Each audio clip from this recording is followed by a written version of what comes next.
had to get on the same page with yours truly. And Mick made it clear to me that he was just not interested in doing that. That was very disappointing. And it's also a decision, Mick Foley, that's going to cost you dearly.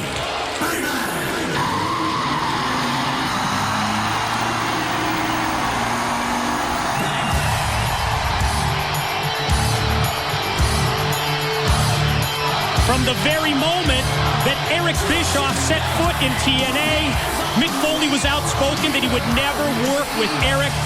Bischoff has set the deadline of tonight for Foley to fall in line or else. Is this like my way or the highway? It kind of seems that way, but looking at Mick Foley's face when he walked out here, Mick doesn't seem to be in too good of a mood.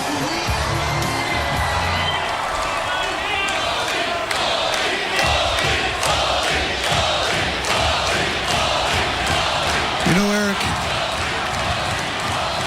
my reputation inside this business is that there's something wrong up here. Not because I was willing to do things with my body that no human being should have to endure. Not because I was willing to pay any price. But because I seem deep down to like just about everybody. People would try to get me to say a disparaging word about people in this business, luminaries like Marcus Bagwell.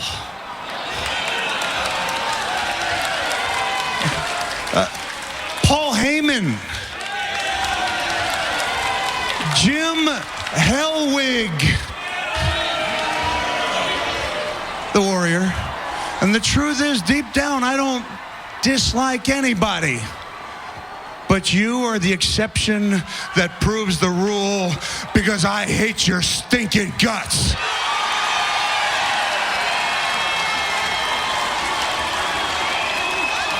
You slick little hustler.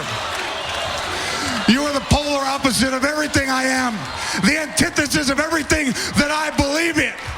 Because while I love this business, would have given anything and did practically give everything to be part of it, you came in from the outside. A salesman, an announcer, and the worst one in history at that. I guess Mick never heard of Mike Adamle. And then an executive who weaseled his way to power specifically because he was somebody who did not embody old school pro wrestling. You know, Eric, perhaps I'm not actually old school. Maybe I went to the school that burned down before they built the old school because I can't stand you. Well, Mick, you may not be able to stand me. You've made that abundantly clear. But this isn't about you and me. This is about your decision. Your decision, But Mick. my decision is exactly about me and you, and it's about other people too. You can mess around with my life. Hey, you know what? I love working here. I love showing up at the impact zone. I love being part of TNA.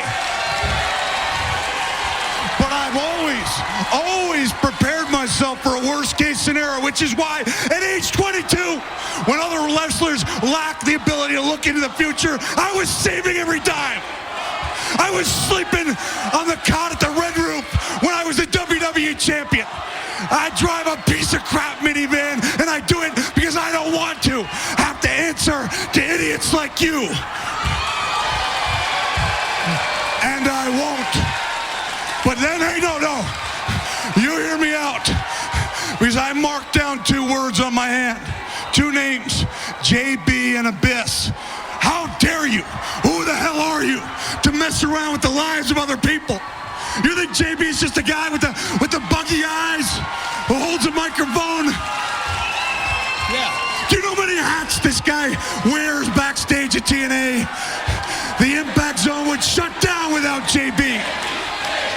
And the fact that you don't know that, and more importantly, that you don't care to know that, shows how little interest you have into knowing what actually makes TNA tick. Well, let me tell you what makes me tick, Mick. What makes me tick is the power and the control. And I've listened to you babble out here half the night, so you listen to me. You don't want to get on the same page with me? That's fine. That's your choice. I respect that, Mick. I really do. But what's unfortunate is that since you aren't going to get on the same page with me, I'm going to have to turn that page. And you'll appreciate this, Mick, because like you, I'm a New York Times best-selling author. And I'm about to write the next chapter of the Mick Foley story. Reminds me of something I wrote about you in my bestseller, a #1 bestseller. In reference to you, I said, power should be limited to those who are not in love with it. And you have not learned a thing since your failures at WCW. I've been running this show, and I've been recognizable around the world while you were making reality shows with Chachi. So this is the deal, Eric. Hey, with all respect to my wife of 20 years, I've always told her that deep down the pro wrestling business was my first real love. Because it was the first thing I ever loved that loved me back. And like a relationship with a woman, I realized that it might not last forever. And I prepared myself to deal with the fact that they might fight in love with someone else. And the deal is, I can accept that the relationship is over, but I'll be damned if I'm going to stand around and watch you have the way with the woman I love. I'm out of here. Whoa, Mick. Those names on your hand, Abyss and JB. You might want to look at that hand one more time, because I still have their futures right here in the palm of my hand. And I'll tell you what, Mick, since you don't want to get on the same page and I'm about to write that new Mick Foley chapter, that chapter is going to start right here in the middle of this ring tonight, when you face Kevin Nash in a no disqualification match. And you know why, Mick? Because I'm a student of history. And you've got a little history with Kevin Nash. Seems like you jumped him, you attacked him, you assaulted him. Right here in the impact zone. Not even in a match. Nobody in the arena. Well, guess what? I'm a tit-for-tat kind of guy, Mick. And Kevin Nash gets his revenge tonight on you. Hey, Mick! Titty-tatty, titty-tatty, titty-tatty! Hey, Mike, I think when it comes to Eric Bischoff, Mick Foley's playing with a stick of dynamite. Eric Bischoff wants to prove a point. Since Mick Foley is not going to fall in line, since he's going to fight authority, he's going to pay the price.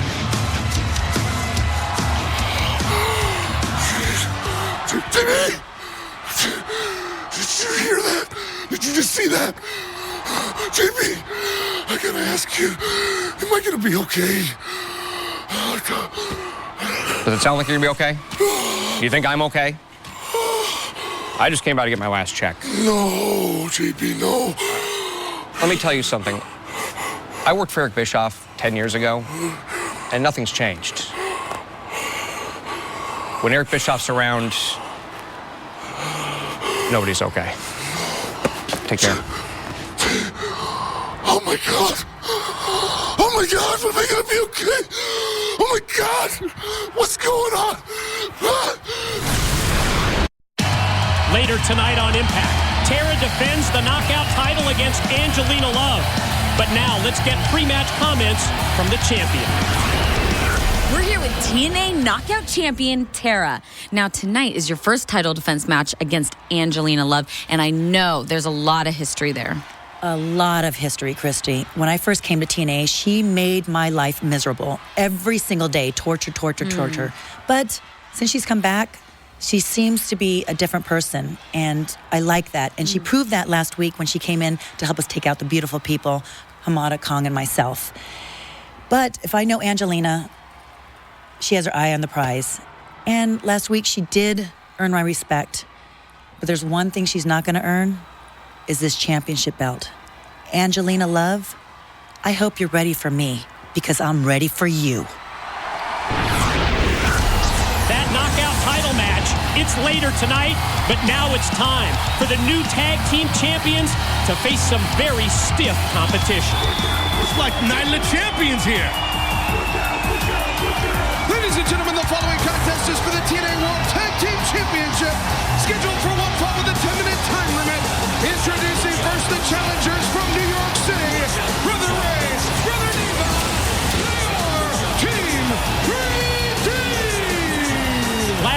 we made it official. February the 14th and against all odds. First ever meeting of Team 3D and the Nasty Boys. But now it's a chance for Team 3D to become champs once again. Look, I got to give a lot of credit to our new young champions, Hernandez and Matt Morgan, putting the titles on the line against Team 3D. These two guys are about being champions on a day off. That's a gutsy move by the champs.